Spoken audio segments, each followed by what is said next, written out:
My Little Pony the movie introduced us many new interesting characters. However, by far, the most fascinating one was Tempest Shadow, the Storm King's fearsome hench pony, the unicorn with no horn.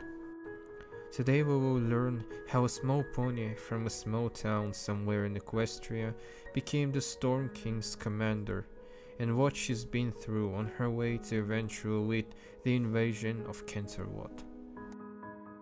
This is the story of Tempest Shadow.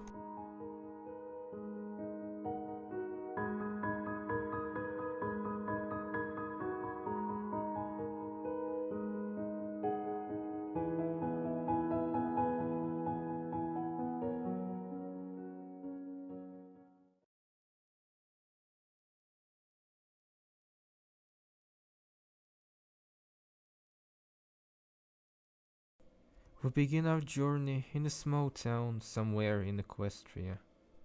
Three young unicorns named Fizzlepop, Berrytwist, Glitterdrops, and Springrain dream about attending Princess Celestia's school for gifted unicorns.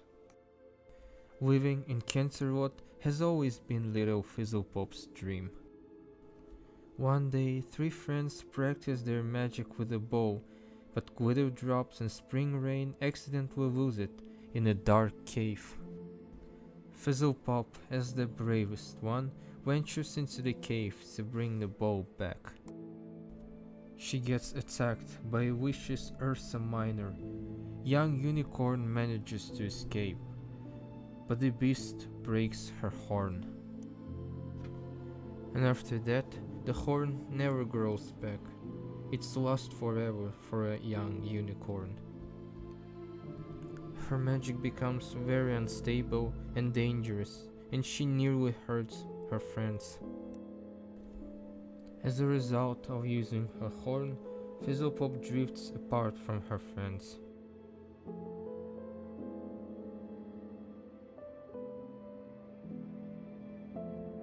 Several months later, Glitterdrops and Springrain show up at Fizzlepop's doorstep. They've been accepted to Princess Celestia's school, both of them.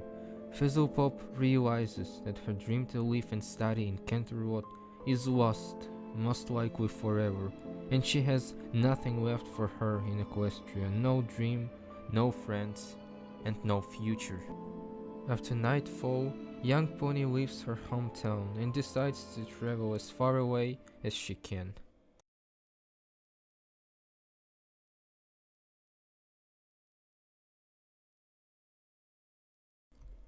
On her journey, Fizzlepop Berrytwist comes to the town named Appaloosa, where locals treat her with unexpected kindness and hospitality.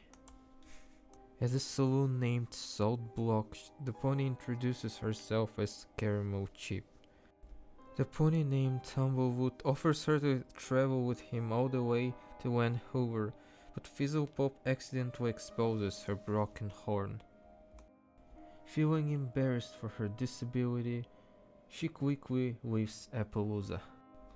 The next destination on Fizzlepop's travel is a small poor city named Drungar. There she eats in a restaurant, but unfortunately she loses her beats and stays in the town to work her debt off. She not only pays her debt, but also makes some money for her journey. Fizzlepop leaves impoverished city and heads through the desert in search for a place to live. There, in the desert, a young pony discovers the burning wreckage of a crashed airship.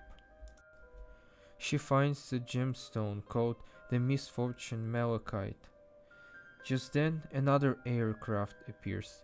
A small hedgehog disembarks and demands that the unicorn hands over the gemstone or invokes the Storm King's wrath, but Fizzlepop refuses.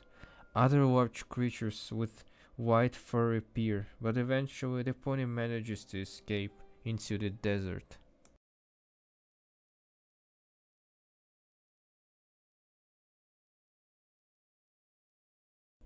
Fizzlepop makes her way to a small strange village that's called Clutch Town. She overhears some creatures talking about the Storm King and his rise in power. Fizzlepop senses powerful magic in the misfortune malachite that she found. In the alley, she tries to use it to restore her horn, but Fizzlepop hears a weird voice coming from the stone that warns the pony not to use it. Fizzlepop puts the malachite back in her bag and sneaks onto the wagon of a passing caravan. The next morning, as the wagon passes through the Forgotten Hills, the unicorn gets off and heads towards Bleak Valley. But the hedgehog that she met in the desert catches up with her. However, he lets Fizzlepop keep the misfortune malachite. The loneliness makes the unicorn to open up to the hedgehog and reveal her broken horn. The hedgehog asks the pony to demonstrate her unstable magic and reacts with amazement. He suggests meeting with his master, the Storm King. He also reveals his name. It's Gruber. Eventually, Fizzlepop follows Gruber and meets with the Storm King. And he is just as amazed with the unicorn's weird unstable magic as Gruber. The Storm King offers Fizzlepop a place in his castle. He also makes an offer to restore her horn. The unicorn gives the misfortune malachite to the king, but he just crushes it. He tasks the unicorn to bring him something much more valuable, a magical pearl from the Queen of Hippogriffs. For a pearl, the Storm King promises to restore Fizzlepop's horn. Desperate Fizzlepop agrees to that. After the Storm King finally asks her name, she introduces herself as Tempest Shadow.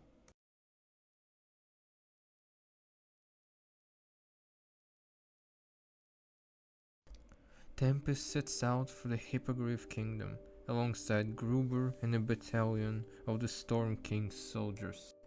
Tempest and Gruber arrive at the gates of the Hippogriff capital of Hippogriffia.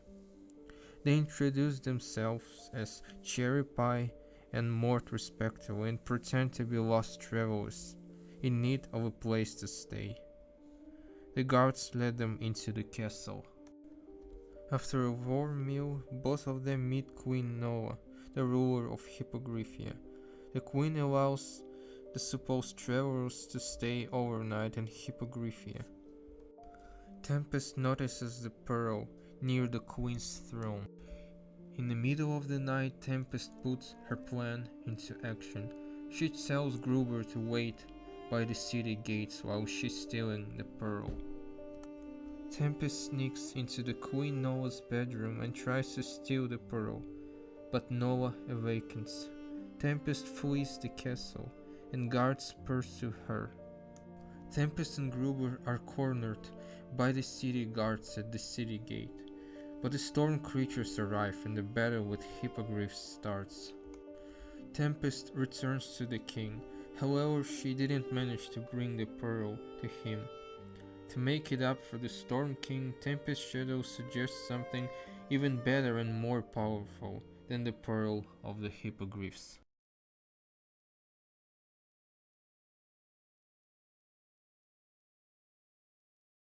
Tempest Shadow asks the Storm King if he still can restore her broken horn. The king says that he will do it only if Tempest accomplishes something big for him. Tempest then offers something even more powerful than Queen Noah's pearl, the magic of the Alicorn princesses of Equestria. The king names Tempest his commander, Commander Tempest Shadow. Her personality changes, her kind nature is replaced with cold ruthlessness. Tempest Shadow spends weeks with Gruber and trains her unstable magic. After that, she finally goes to Canterlot, the city that was the dream of hers when she was just a filly. But she comes to Canterlot not as a student, but as a commander of the Storm King's army.